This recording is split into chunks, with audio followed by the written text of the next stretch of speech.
السلام علیکم ورحمۃ اللہ وبرکاتہ۔ ناظرین کرام، مسلم پرسنل لا بورڈ کی جانب سے وقف ترمیمی بل کے خلاف جنتر منتر نئی دہلی پر جو دھرنا 13 مارچ کو دیا جا رہا ہے وہ ٹھیک 10 بجے شروع ہو کر 2 بجے ختم ہو جائے گا۔ لہذا دہلی اور اس کے قرب و جوار میں رہنے والوں کو اس وقت کی پابندی کرنی چاہیے۔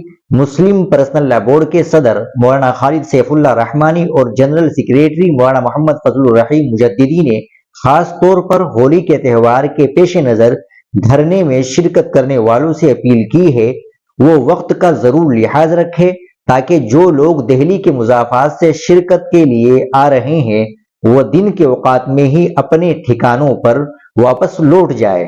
صدر بورڈ نے مسلمانوں سے یہ بھی اپیل کی ہے کہ وہ بہت ہی پرامن طریقے پر اور نظم و ضبط اور امن کو ملحوظ رکھتے ہوئے اور برادران وطن کے جذبات کا لحاظ رکھتے ہوئے دھرنے میں شرکت کرے۔ آتے اور جاتے وقت نعرے ہرگز نہ لگائے۔ ہمارا دین ہمیں خوشی اور غم، تکلیف اور غصے کی حالت میں بھی تحمل، صبر و ضبط کی تلقین کرتا ہے۔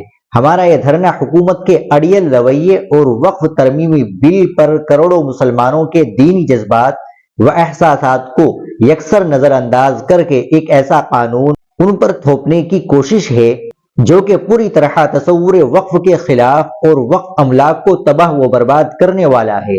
اس دھرنے میں حزب مخالف کی جماعتوں اور برادران وطن کی بھی ایک بڑی تعداد شرکت کرے گی۔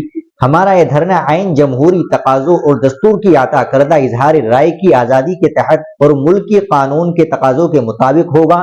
صدر بورڈ و جنرل سیکریٹری دونوں نے مسلمانوں سے اپیل کی کہ وہ کثیر تعداد میں شریک ہو کر حکومت کے جارحانہ رویے پر اپنی ناراضگی کا بھرپور اظہار کرے۔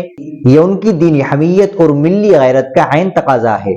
ناظرین کرام، آپ اس اعلان کو زیادہ سے زیادہ شیئر کریں، لائک کریں اور چینل کو بھی سبسکرائب کر لیں۔ ملتے ہیں انشاءاللہ اگلی ویڈیو کے ساتھ۔ السلام علیکم ورحمۃ اللہ وبرکاتہ۔